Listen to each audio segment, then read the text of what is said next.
한 권의 책을 통해 머리로 이해하고 마음으로 공감하는 오다가다 북카페 시즌 2. 네, 그렇습니다. 저번 2부에 이어서 집으로 가는 길 계속 다루어 보도록 하겠습니다. 네, 안녕하세요. 오다가다 북카페 진행자 강동열입니다. 반갑습니다. 와, 무음 박수. 안녕하세요. 더 나은 세상 꿈꾸는 긍정적인 에너지 소유자 이재현입니다. 네, 안녕하세요. 아프리카의 모든 취약전 아동이 교육받기를 꿈꾸는 유성이라고 합니다.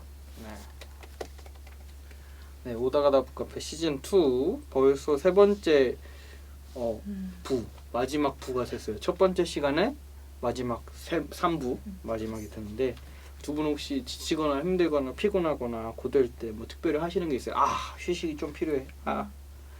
뭐 가까운 곳으로 뭐 당일치기 여행을 가신다든지 뭐 그런, 아니면 뭐 은하수 다방에서 나의 사랑을 기다린다든지. 저 같은 경우는 요새 잠잘 수 있는 시간이 너무 부족해서 네, 그래서 하루만 딱 주어지면은 24시간 잘 수 있을 것 같아요. 네. 그냥 보통 같은 경우는 그냥 음악 듣거나 아니면 가까운 데로 여행 가거나 네, 그런 거 좋아합니다. 교양 있는 여자. 감사합니다. 네, 저는 지칠 때 집 앞에 나가서 공원에서 자전거 타는 거 되게 좋아해요. 자전거. 집 앞에 한 20분만 자전거 타고 맞아요. 가면 해지는 게 그쵸. 거기 한강 그래서. 거기 이렇게 딱 아니요. 자전거 도로 막 이렇게. 정서진이라고 한강은 아닙니다. 그래? 네. 무튼 넘어갑시다. 네. 죄송합니다. 우리 친분 여기까지였어요.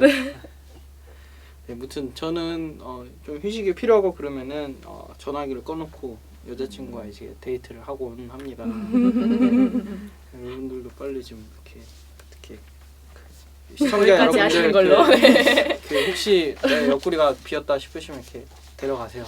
네, 다음. 죄송합니다. 네, 다음 대사 어디 있죠? 네, 그래서 무튼 회복과 휴식이 필요한데 그래야 또 이제 그 정신적 육체적 에너지를 다시 또 충전하고 생활할 힘을 얻으니까요. 그래서 뭐 첫 시간부터 이렇게 뭐 실없는 농담을 던진 이유는 저번 시간 때 말씀드렸던 것처럼 이번 3부의 주제가 회복, 힐링, 치유입니다. 그래갖고 일상생활을 할 때도 이렇게 정기적인 치유나 회복, 쉼 이런 게 필요한데 전쟁터에 있는 그런 소년병들은 얼마나 또 많은 시간과 노력이 필요하겠어요. 그 상처를 추스리고 다시 나으려면. 네, 그래서 가장 마음이 아픈 부분은 많은 아이들이 어린 시절 경험해야 될 게 사실 전쟁 상황이 아니고 가족들과 함께 저녁 먹고 친구들과 나가 뛰놀고 이러한 참 평범한 일상을 해야 되는 게 맞는 건데 그런 게 참 불가능하죠. 네. 그래서 지난 시간에 소년병의 잔혹한 실상에 대해 이야기했었는데 이번 시간에는 소년병들이 어떻게 다시 사회로 돌아가는가, 그 사회로 돌아가기 위해서 어떠한 재활 과정을 겪고 그 안에서 또 어떠한 갈등들이 있었고 뭐 그랬는지 그 과정을 한번 살펴보고자 합니다. 네, 이 책에서 이스마엘 베아는 반군을 피해 도망가는 과정에서 전쟁의 끔찍한 상황을 보고 겪게 되는데요. 책에 나온 이런 구절을 보고 제가 좀 한동안 좀 가슴에 많이 남아 있었는데요. 읽어드릴게요. 남녀노소 시체들이 태풍 뒤에 낙엽들처럼 낯익은 구는 불탄 마을을 지나갔다. 마셰티, 여기서 이제 전통적인 소형칼을 말하는데 거기에 잘리고 시멘트 벽돌에 으깨어진 머리들이 숱하게 눈에 띄었고 강물은 피로 가득해 더는 흐르지도 않았다. 생각하지 않으려고 눈을 감아보았지만 마음의 눈은 여전히 감기지 않고 생생한 영상들이 계속해서 나를 괴롭혔다.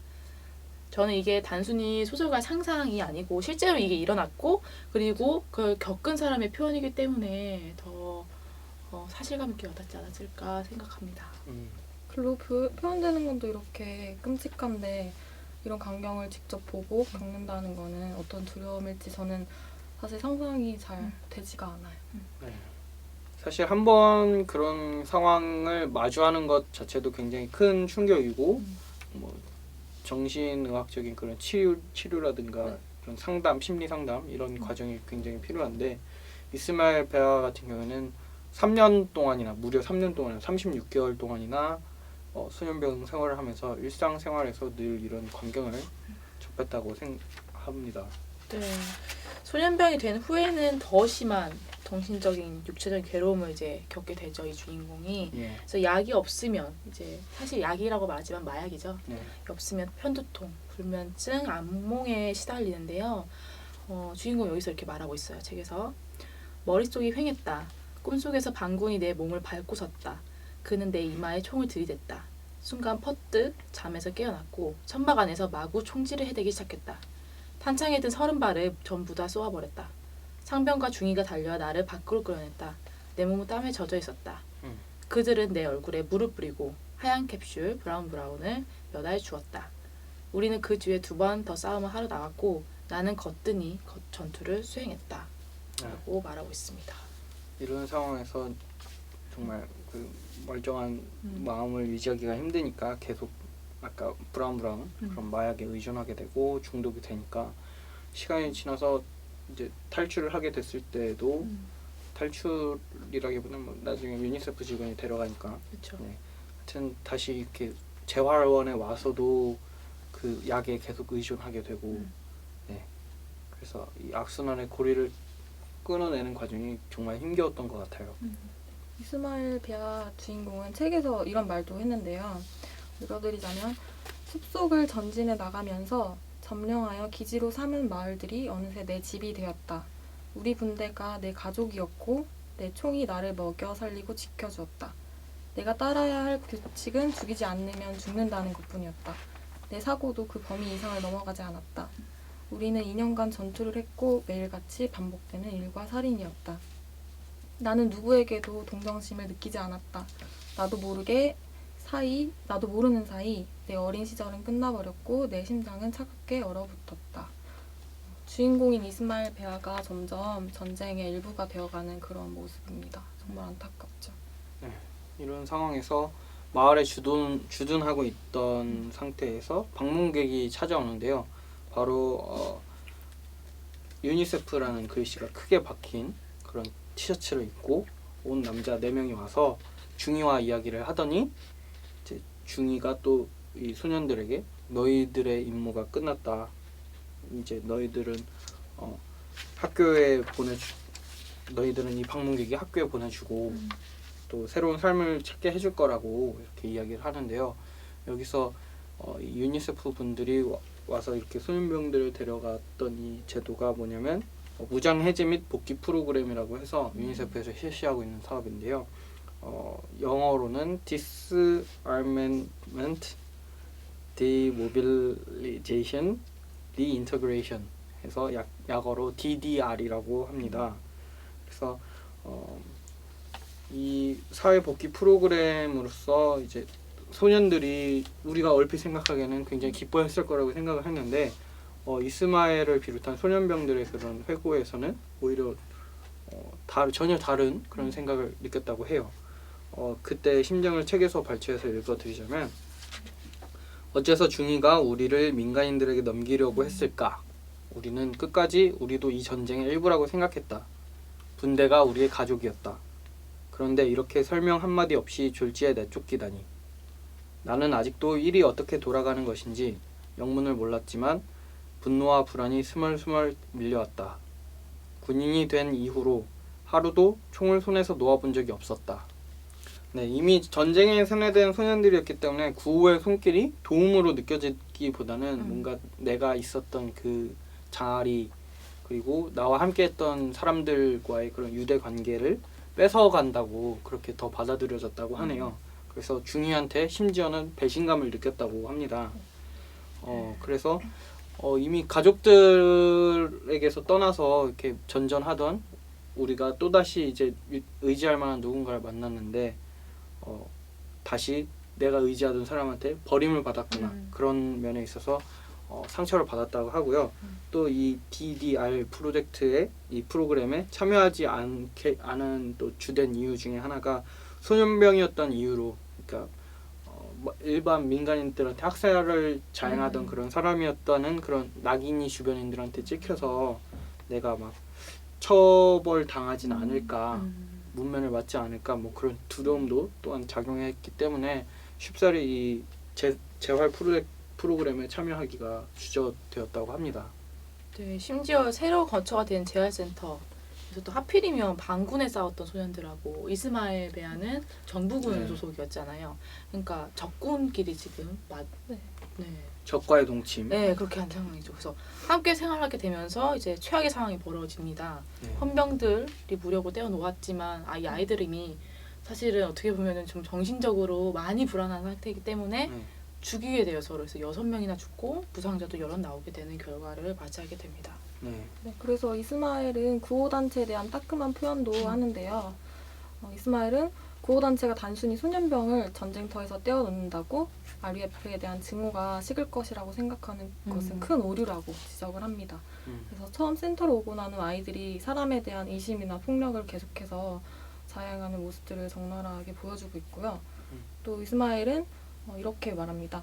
우리는 사람을 죽이도록 세뇌된 위험천만한 아이들이었다. 이는 재활 과정의 첫 단계를 이제 막 시작한 구호단체들이 맨 처음 배워야 할 교훈 중 하나였다라고 이야기하고 있습니다. 네. 뭐 많은 개발협력 단체들, 뭐 NGO든 IGO든 뭐 그쵸. 정부 기관들이든 항상 그 상황에 맞는 100이면 100 다 똑같지 않기 때문에 모든 거에 있어서 뭐 마스터 플랜 뭐 만능 해결자가 될 수는 없거든요. 그래서 이렇게 시행착오가 있기 마련이니까 더 이 케이스에 있어서는 굉장히 안타까웠지만 이거를 또 자양분 삼아 다음번에 이런 또 다른 분쟁 지역이 아직까지 너무나 많기 때문에 거기에서 재활 프로그램을 시행할 때는 조금 더 보완할 수 있는 굉장히 뼈아프지만 값진 그런 경험이지 않았을까 생각합니다. 네, 그렇습니다. 그래서 소년들이 소년병으로서 전쟁에 세뇌되면서 품게 된 분노가 엄청났겠죠. 그게 책에 잘 표현이 되어 있는데요. 네. 읽어드리겠습니다. 민가인들한테 이래라 저래라 명령을 받는 처지가 되다니 목장이 터질 노릇이었다. 아침 먹으라고 부르는 소리에도 참을 수 없이 화가 치솟아 벽이며 사물함이며 옆에 있는 것이며 아무 것이나 닥친 대로 주먹을 날리곤 했다. 불과 며칠 전만 해도 우리에게는 그들의 생사를 결정할 수 있는 권한이 있었다. 하지만 우리는 우울하고 불만이 가득했다. 총과 마약이 없었기 때문이다. 상당수의 아동들이 이렇게 낙인을 찍히고 보복을 당할까봐 정체가 드러날 만한 장소를 피하고 타인을 극도로 피한다고 아까 정렬 씨께서 말씀해 주셨는데요. 소년들의 이런 분노는 아무래도 센터 사람들에게 향할 수밖에 없었습니다. 네. 이스마엘은 유니세프가 소년들을 위해서 어떤 노력을 기울였는지도 책에서 잘 말해주고 있는데 이제 직원들은 아이들한테 항상 이런 말 했어요. 너한테 그런 짓을 한 건 너희들 잘못이 아니다. 너희가 잘못한 게 아니다. 라고 말했지만 이스마엘은 여기서 우리는 우리가 민간인이라고 부르는 직원들이 우리를 마음만 먹으면 자기를 죽이고 살릴 수 있는 군인들로 우러러봐 주기를 바랐기 때문이다. 라고 이야기를 하면서 그들이 이제 웃으면서 얘기를 하면서도 점점 더 그 어른들을 미워했다고 설명을 하고 있습니다. 그래요. 또 이스마엘을 비롯한 소년들이 전쟁에 스내된 사고뿐만 아니라 정신적, 육체적 그런 트라우마를 극복하는 데도 많은 어려움을 겪었다고 해요. 그래서 예를 들자면 RUF의 소나기에서 벗어난 아동들 같은 경우에는 자신들이 속했었던 그 집단이 전쟁에서 패했던, 그러니까 전쟁 집단에 속했다는 것보다는 전쟁에서 패한 집단에 속했다는 거에 있어서 더 많은 모멸감 그런 걸 느꼈고 사회로부터 고립과 불확실성 그런 거를 느꼈다고 합니다. 또 책에 있던 구절을 또 읽어보자면 여기에 온 지 한 달이 지났고 우리 중 몇은 아직도 갑자기 토하거나 쓰러지는 일이 있기는 하지만 금당 증상에서는 거의 벗어난 상태였다. 2달이 지날 무렵에는 이러한 갑작스러운 발작도 대부분 사라졌다. 그러나 우리는 여전히 정신적 충격에서 벗어나지 못했다. 생각할 시간이 생기자 우리가 겪은 전쟁의 기억을 단단히 봉해 놓았던 덮개가 천천히 열리기 시작했다. 수돗물을 틀 때마다 항상 수돗물 대신 피가 콸콸 쏟아져 나오는 것이 보였다. 제대로 물이 보일 때까지 한참을 들여다본 뒤에야 물을 마시거나 샤워를 했다. 이게 사육을 계속 자행하다 보니까 막 마약으로부터의 이런 금단 증상 그런 것까지는 어떻게 육체적인 건 극복이 됐어도 심리적으로 피와 비슷한 물만 봐도 피가 떠오르고 그랬던 거죠. 그래서 주인공은 약에 중독되었던 어려움을 이제 그렇게 묘사도 하고 있고요. 또 어떻게 얘기하냐면 나는 약의 힘을 빌리지 않고 잠자는 법을 다시 배우는데 몇 달이 걸렸다. 얼굴 없는 총잡이가 나를 꽁꽁 묶고 지그재그로 파인 총검 날로 내 목을 베이는 꿈을 꾸었다. 남자가 내 목을 톱질할 때면 칼날이 살 속으로 파고드는 고통이 생생하게 느껴졌다. 이제 한편으로 이제 이 사람이 극복하기 위해서 필사적으로 어린 시절 기억을 더듬어 보았지만 아무리 해도 떠오르지 않았다. 전쟁의 이전의 삶을 한 조각이라도 다시 되찾으려면 그 장벽을 다시 무너뜨려야만 했다. 이 나이가 겨우 이제 15살 정도 됐죠. 예, 소년병의 막판이었으니까요. 그러니까 이 유년 시절이 얼마나 아름다운 거겠어요. 근데 완전한 이렇게 삶이 부서져 버렸죠. 가족과의 행복했던 기억이라든가. 그렇죠. 그래서 아까 유니세프가 했었던 그런 재활 프로그램에 대한 그런 비판 같은 걸 이스마엘이 했었었는데 뭐 비슷한 예라고 하면 뭐 비슷한 예고 다른 예라고 하면 다른 예인데 이렇게 좀 애초에 겪지 말았어야 할 일을 겪었던 그런 아이들 대상으로 한 재활 프로젝트, 회복 프로젝트 중에 또 굉장히 성공적인 사례가 또 하나 있어서 잠깐 소개를 드리자면 혹시 콜롬비아의 몸의 학교라는 프로그램을 들어보신 적이 있나요? 네. 있는 거 저는 들어보신 처음이네요. 네. 예. 콜롬비아 같은 경우에는 뭐 중남미를 이렇게 비하하고 싶진 않지만 중남미 지역에서 뭐 기후적인 특수성이라든가 아니면 거버넌스적인 그런 것 때문에 마약 카르텔이 굉장히 많다고 해요. 그래서 콜롬비아 같은 경우에는 아이들이 이제 학교에 들어갈 때쯤에 이제 마약 카르텔의 조직에 들어갈지 막 이런 갈등에 시달리고 또 방과 후에도 굉장히 이런 우범 소년으로 변질되기가 쉽다고 해요. 그래서 알바로 레스트레포라는 그 저명한 유명 모형가가 있는데 이분이 97년도에 원래 유럽이나 미국 같은 데서 공연을 막 하고 다니시던 분이었는데 고향인 콜롬비아로 돌아와서 통합 신체 교육 프로그램을 개설을 합니다.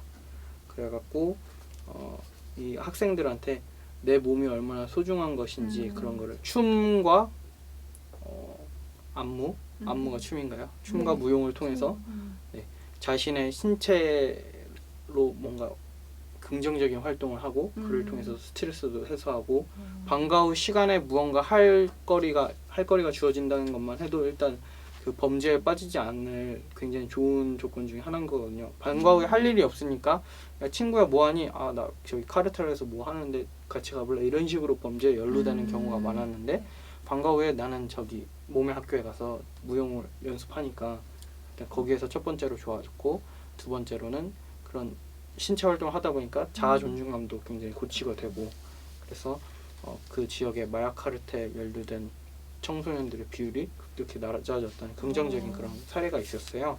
좋네요. 네. 그래서 뭐 몸의 학교도 이 재활 프로그램 중에 굉장히 성공한 케이스로서 몸과 마음이 망가질 대로 망가진 친구들을 돕는 굉장히 좋은 프로그램이었다는 거 이렇게 말씀을 드리고 다시 책으로 좀 돌아와 보자면 그 다음에 이제 이스마엘이 전쟁으로 가족을 잃었잖아요.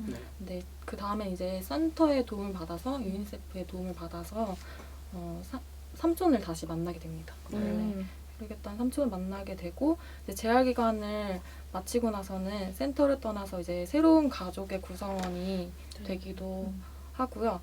평범한 일상을 이렇게 찾아가는 과정 속에서 재활센터의 가마라 소장의 추천으로 제1회 UN 국제 어린이 위회에 갈 대표로 이스마엘이 뽑히게 됩니다. 이스마엘이 시에라리온 어린이들의 생활과 개선 방안에 대해 발표할 대표로 인터뷰를 하는 과정에서 가장 인상 깊은 그런 말이 있는데요. 저는 전쟁으로 고통받았을 뿐만 아니라 저 자신도 전쟁의 일부가 되었던 지역에서 왔고 재활 과정을 거쳤습니다. 그렇기에 그 상황을 직접 경험한 장본인으로서 인터뷰를 하러 이 자리에 온 도시 출신 소년들 그 누구보다도 전쟁을 잘 이해하고 있습니다. 그들이 거기 간 무슨 얘기를 이야기할 수 있겠습니까? 그들은 전쟁에 대해 뉴스를 통해 들은 것 외에는 아무것도 모릅니다. 라고 하면서 자신이 겪은 내용을 실제적으로 말해주고 있어요. 아파왔던 사람이 아픈 사람의 마음을 잘 이해할 수 있다고. 네, 이보다 더 효과적인 목소리가 있을까요? 이제 뉴욕으로 가서 의회에서 했던 연설이 네. 마지막에 가장 감동적으로 마무리가 되는데 호소력이 엄청 있죠. 본인이 정말 경험해서 말을 하는 거니까 그 연설문이 조금 길 것 같은데요. 그래도 읽어드려야 될 것 같아서 들려드리겠습니다. 저는 시에라리온에서 왔습니다. 우리 어린이들을 괴롭히는 문제는 바로 전쟁입니다. 전쟁 때문에 우리는 집을 버리고 도망을 가고 가족을 잃고 숲속을 떠돌아야 합니다. 그 결과 우리는 소년병이나 진군으로 분쟁에 휘말려들어 여러 가지 고된 임무를 수행하게 됩니다. 이 모두가 굶주림, 가족과의 이별, 모든 것이 무너진 상황에서 안전을 찾고 어딘가 소속되고 싶은 절박한 필요에 따른 어쩔 수 없는 결과입니다. 저에게는 소년병이 되는 것 말고는 다른 길이 없었습니다. 군인이 되는 것이 쉬운 일은 아니었습니다만 달리 선택의 여지가 없었습니다. 그리고 저는 소년병 생활 못지않게 고통스러운 재활 과정을 거쳤습니다. 그러니 이제는 저를 겁내지 않으셔도 됩니다. 저는 이제 소년병이 아니라 그저 어린아이일 뿐입니다. 우리는 모두 형제 자매들입니다. 저는 제 경험을 통하여 복수는 누구에게도 도움이 되지 않는 사실을 배웠습니다. 저는 부모님의 원수를 갖고 살아남기 위해 소년병이 되었지만 제가 복수를 하려 든다면 그 과정에서 또 다른 누군가를 죽이게 되고 그러면 그 가족이 또 복수를 하겠다고 나설 것이고 그런 식으로 복수는 복수를 불러 영원히 끝이 없으리라는 것을 알게 되었습니다. 네, 참 감동적이고 또 15, 16 그 나이의 어린이가 생각하기에는 굉장히 너무나도 성숙하고 성숙하고 모진 풍파를 꿋꿋이 견뎌낸 그 모습이 와닿아서 가슴이 아픈데요. 드라마나 영화였다면 딱 여기서 끝나고 해피엔딩으로 굉장히 좋았을 것 같은데 이스마엘에게는 또 한 번의 굉장히 가슴 아픈 시련이 찾아오게 됩니다. 삼촌을 아까 제외했다고 정희 씨가 말씀해 주셨는데 삼촌과 제외하고 같이 이제 살던 프리타운이라는 곳에서 내전이 또다시 일어나게 됩니다. 그래서 어느 날 조니 폴 코로마라는 그런 사람이 군사혁명위원회 AFRC라는 그런 이름을 들고 나와서 자신이 시에라리온의 새로운 대통령이라고 선언하는가 한편 하룻밤 만에 다시 반군과 그 정부군이 힘을 합쳐갖고 이번에는 이 민간 정부를 또 축출해내고 뭐 그런 내용의 발표가 나오고 그래서 또다시 또 온 나라가 무법천지로 변하게 되는 그런 혼란스러운 상황에서 삼촌이 또 병으로 가족을 또 먼저 떠나게 되고 정말 힘들게 만난 되찾은 가족인데도 또 이렇게 이별하게 되는 결코 현실은 영화같이 행복하지 않았다는 그런 사실이 또 한 번 가슴을 아프게 하네요. 네, 맞아요. 이스마엘은 돌변한 이런 상황에 굉장히 몸서리치면서도 예전의 삶으로는 그 끔찍했던 삶으로는 돌아가고 싶지 않다고 생각을 합니다. 이스마엘이 또 이렇게 말하는데요. 그 뒤로 5달 동안 총소리가 끊이지 않았고 어느덧 총소리가 일상이 되었다. 다시 전쟁이 일어난 거죠. 아침이면 가족들은 베란다에 앉아 아이들을 꼭 껴안고 무장 반군들이 떼지어 몰려다니며 마음 내키는 대로 약탈과 강간, 살인을 일삼는 시가지를 멍하니 바라보았다. 상황이 이렇게 치닫게 되자 이스마엘은 프리타운을 삼촌이랑 살던 그 프리타운을 떠나야겠다고 생각을 합니다.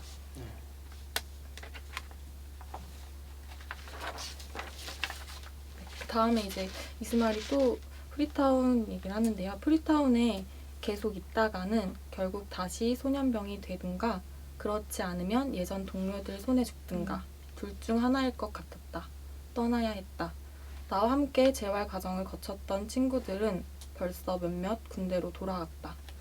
이 대목에서 굉장히 안타까웠는데 상황과 여건이 만들어지니까 재활 과정의 노력에도 불구하고 다시 군대로 돌아간 그런 소년들이 굉장히 많다고 해요.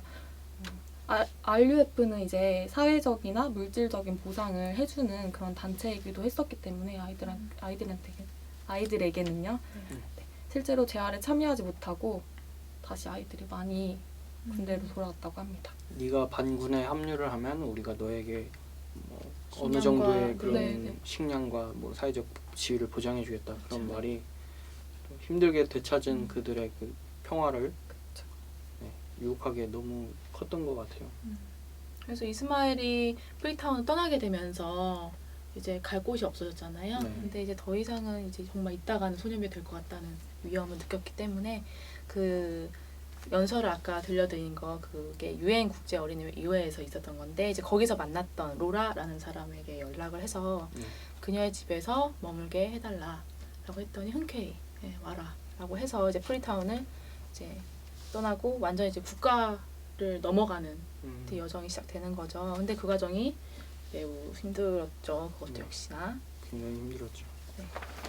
네, 아무튼 이스마엘이 어린 시절 친구들과 함께 모닥불 앞에 모여서 마을 할아버지가 들려주곤 했던 그런 옛날 이야기를 하게 되는데 어떤 이야기죠?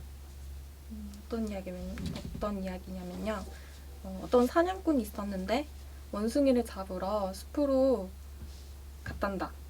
사냥꾼은 나뭇가지에 앉은 원숭이를 발견했지. 사냥꾼이 막 방아쇠를 당기려는데 글쎄 원숭이가 이런 소리를 하지 않겠냐. 내가 나를 쏘면 내 어머니가 죽게 될 거야. 쏘지 않으면 아버지가 죽을 것이고. 자, 너희들의 사냥꾼이라면 어쩔 테냐. 라고 이렇게 할아버지가 이야기를 해주셨는데 네. 이것은 이스마엘의 마을에서 매년 한 차례씩 아이들에게 할아버지가 들려주는 그런 이야기였다고 하는데 보통 마을에서 원로격이신 어른들은 아이들한테 대답하기 힘든 그런 그쵸. 질문들이나 이야기들을 하곤 하죠. 짓궂게. 네. 짓궂군요. 하지만 이스마엘은 이 질문에 대해서 나름의 결론을 내립니다. 근데 이분은 되게 어릴 때부터 똑똑했던 것 같아요. 생각이 되게 성숙하고 네. 그런 다각적인 접근을 했던 것 같은데 7살 때 하신 말씀입니다. 7살 때 나는 이 문제에 대해서 나름대로의 답을 찾았다. 내가 만약 사냥꾼이라면 나는 그 원숭이를 쏘겠다고 결론을 내렸다. 그래야 다른 사냥꾼들이 다시는 똑같은 곤경에 처하는 일이 없을 테니까. 네, 뭔가 되게 숙연해지는 결론인데 이런 상황이 일어나는 것 자체가 굉장히 불합리한데 거기에 초점을 맞추는 게 아니라 그렇다면 나한테 주어진 이 불합리한 상황 속에서 어떠한 것에 더 가치를 두고 어떠한 목적으로 그 불합리한 상황 속에서 최대한의 그 가치를 합리적인 선택을 합리적인 하는? 선택을 네. 할 수 있을 것인가. 그렇죠. 7살짜리 아이가 대답하기에는 너무나 철학적인 메시지가 가득 담긴 그런 대답인 것 같아서 좀 곰곰이 네. 되씹어보게 되는 그런 구절인 것 같고요. 어느새 또 시간이 3부마저 마무리 지어야 할 시간이 된 것 같습니다. 시에라리온의 소년병 이야기, 이스마엘 베아의 집으로 가는 길 이렇게 끝을 맺는데요. 두 분 첫 번째 시간 이렇게 3부에 걸쳐서 이렇게 녹화를 해보셨는데 어떠셨나요? 저희가 지금 이야기해드린 것 중에 많은 부분이 이제 책의 인용구도 많이 말씀을 드렸는데 그래도 실제로 한번 시청자분들께서 이 방송으로 끝나지 않고 정말 이 책을 읽어보셨으면 좋겠어요. 그러면 저희가 느꼈던 그 참혹한 그 이스마엘의 경험을 같이 느낄 수 있을 거라, 그리고 이게 정말 심각한 문제구나 라고 느낄 수 있을 거라고 확신합니다. 저 같은 경우에는 3부를 하면서 좀 소년병 입장에서 좀 더 생각을 해봤던 것 같은데 만약 내가 이스마엘이었다면 왜냐면 소년 말고도 소녀병들도 되게 많았었으니까 어땠을까라는 생각들을 해봤는데 많은 아이들이 이제 RUF에 있다가 다시 센터로 왔다가 돌아가는 일들이 많았다고 했잖아요. 근데 저 같은 경우에도 난 살기 위해서 나도 혹시나 그랬을 수도 있겠다라는 그런 생각들도 들었고 또 이스마엘 같은 경우에는 어떻게 보면 우리가 보기에는 굉장히 긍정적인 그런 결과로 돌아왔기 때문에 정말 대단하다라는 생각도 함께 들었던 것 같아요. 그래서 이걸 보시는 분들이 소년병의 입장에서 한 번쯤은 생각해 보셨으면 하는 생각이 들었습니다. 네, 좋은 말씀 감사합니다. 네, 이렇게 무려 3주에 걸쳐서 소년병에 대한 이야기를 나눠봤는데요. 지난 10년간 이런 분쟁으로 아동들이 200만 명이나 사망을 했다고 합니다. 그리고 600만 명은 장애인이 되었고 또 1000만 명은 정신장애. 1000만 명이면 서울시에 지금 살고 있는 거주하고 있는 시민들만큼의 숫자가 정신장애를 앓게 됐다고 해요. 이런 분쟁으로. 그리고 현재 전 세계에는 50만 명의 소년병이 있고 또 분쟁 지역도 20곳이 넘는다고 하네요. 근데 최근 들어 또 안타까운 이야기는 IS, 그렇죠. 네, IS 이슬람 국가. 그 속에서도 많은 소년병들이 네, 또 있고 굉장히- 아무것도 판단을 못한 상태로 자원 입대까지 하는 네, 상황이 좀 있습니다. 다양한 매체를 통해서 너무 무분별하게 또 그런 소년병들이 모집되고 있는 과정을 보면서 우리가 정말 공부를 더 많이 하고 더 많이 활동을 해야 되겠구나 그런 생각을 많이 해보게 됐고요. 좀 말이 길어졌네요. 이번 3부에 걸친 그런 저희가 인용했던 그런 자료들이나 그런 것들은 요 위나 블로그로 보고 계신 분들 요 아래 아래 있나요? 위 또는 아래에 있을 네, 겁니다. 위 아래. 아래 있을 겁니다. 네, 아무튼 이 여정은 끝나고 다음 시간에는 바로 이 책 제클린 노보그라츠의 블루 스웨터 블루 스웨터. 네, 잘 보이시나요? 라는 책으로 다시 인사를 드리겠고요. 네, 인간의 행복한 권리를 찾는 그날까지 오다가다 북카페는 계속됩니다. 네, 또 만나요. 제발.